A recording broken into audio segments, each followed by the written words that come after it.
La crisis de los años 30. Es un crimen más grande matar a una hormiga que a un hombre. El café dependía del mercado norteamericano, de su capacidad de consumo y de sus precios. Las bananas eran un negocio norteamericano y para norteamericanos, y estalló de golpe la crisis de 1929, el crack de la bolsa de Nueva York que hizo crujir los cimientos del capitalismo mundial. Cayó en el Caribe como un gigantesco bloque de piedra en un charquito. Bajaron verticalmente los precios del café y de las bananas, y no menos verticalmente descendió el volumen de las ventas. Los desalojos campesinos recrudecieron con violencia febril. El desempleo cundió en el campo y en las ciudades. Se levantó una oleada de huelgas, se abatieron bruscamente los créditos, las inversiones y los gastos públicos. Los sueldos de los funcionarios del Estado se redujeron casi a la mitad en Honduras, Guatemala y Nicaragua. El equipo de dictadores llegó sin demora para aplastar las tapas de las marmitas. Se abría la época de la política de la buena vecindad en Washington, pero era preciso contener a sangre y fuego la agitación social que por todas partes servía. Alrededor de 20 años, unos más, otros menos, permanecieron en el poder Jorge Ubico en Guatemala, Maximiliano Hernández Martínez en El Salvador, Tiburcio Carías en Honduras y Anastasio Somoza en Nicaragua. La epopeya de Augusto César Sandino conmovía al mundo. La larga lucha del jefe guerrillero de Nicaragua había derivado a la reivindicación de la tierra y levantaba en vilo la ira campesina. Durante 7 años, su pequeño ejército en Harapos peleó, a la vez contra los 12,000 invasores norteamericanos y contra los miembros de la Guardia Nacional. Las granadas se hacían con latas de sardinas llenas de piedras.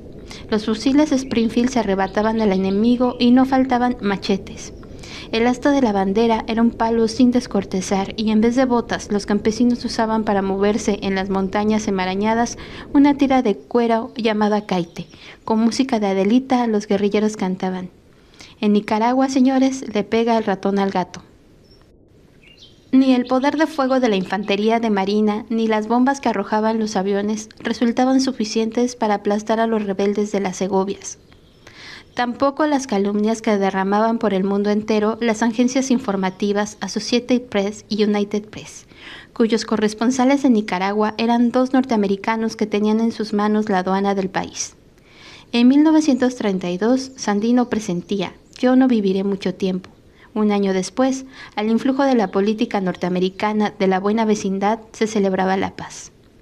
El jefe guerrillero fue invitado por el presidente a una reunión decisiva en Managua. Por el camino cayó muerto en una emboscada. El asesino, Anastasio Somoza, sugirió después que la ejecución había sido ordenada por el embajador norteamericano Arthur Bliss Lane. Somoza, por entonces jefe militar, no demoró mucho en instalarse en el poder. Gobernó Nicaragua durante un cuarto de siglo y luego sus hijos recibieron en herencia el cargo. Antes de cruzarse el pecho con la banda presidencial, Somoza se había condecorado a sí mismo con la Cruz del Valor, la Medalla de Distinción y la Medalla Presidencial al Mérito. Ya en el poder, organizó varias matanzas y grandes celebraciones, para las cuales disfrazaba de romanos con sandalias y cascos a sus soldados. Se convirtió en el mayor productor de café del país con 46 fincas y también se dedicó a la cría de ganado en otras 51 haciendas. Nunca le faltó tiempo.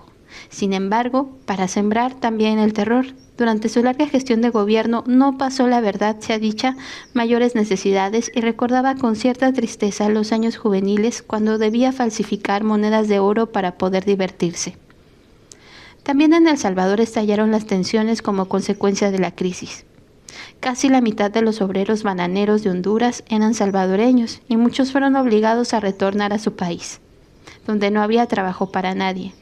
En la región de Izalco se produjo un gran levantamiento campesino en 1932, que se propagó rápidamente a todo el occidente del país. El dictador Martínez envió a los soldados con equipos modernos a combatir contra los bolcheviques.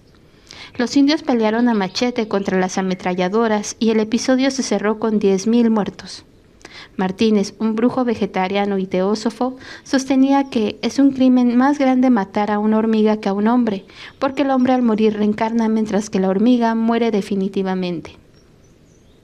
Decía que él estaba protegido por legiones invisibles que le daban cuenta de todas las conspiraciones y mantenía comunicación telepática directa con el presidente de los Estados Unidos. Un reloj de péndulo le indicaba sobre el plato si la comida estaba envenenada. Sobre un mapa le señalaba los lugares donde se escondían enemigos políticos y tesoros de piratas. Solía enviar notas de condolencia a los padres de sus víctimas y en el patio de su palacio pastaban los ciervos. Gobernó hasta 1944. Las matanzas se sucedían por todas partes. En 1933, Jorge Ubico fusiló en Guatemala a un centenar de dirigentes sindicales, estudiantiles y políticos, al tiempo que reimplantaba las leyes contra la vagancia de los indios. Cada indio debía llevar una libreta donde constaban sus días de trabajo. Si no se consideraban suficientes, pagaba la deuda en cárcel o arqueando la espalda sobre la tierra gratuitamente durante medio año. En la insalubre costa del Pacífico, los obreros que trabajaban hundidos hasta las rodillas en el barro cobraban 30 centavos por día, y la United Fruit demostraba que Ubico le había obligado a rebajar los salarios. En 1944, poco antes de la caída del dictador, el Reader's Digest publicó un artículo ardiente de elogios. Este profeta del Fondo Monetario Internacional había evitado la inflación bajando los salarios de $1 a 25 centavos diarios para la construcción de la carretera militar de emergencia y de $1 a 50 centavos para los trabajos de la base aérea en la capital. Por esta época, Ubico otorgó a los señores del café y a las empresas bananeras el permiso para matar. Estarán exentos de responsabilidad criminal los propietarios de fincas. El decreto llevaba el número 2795 y fue restablecido en 1967 durante el democrático y representativo gobierno de Méndez Montenegro. Como todos los tiranos del Caribe, Ubico se creía Napoleón. Vivía rodeado de bustos y cuadros del emperador que tenía, según él, su mismo perfil.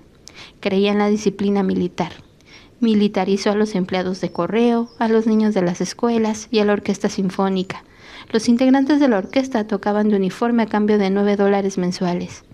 Las piezas que Ubico elegía y con la técnica y los instrumentos por él dispuestos. Consideraba que los hospitales eran para los maricones, de modo que los pacientes recibían asistencia en los suelos de los pasillos y los corredores, si tenían la desgracia de ser pobres además de enfermos.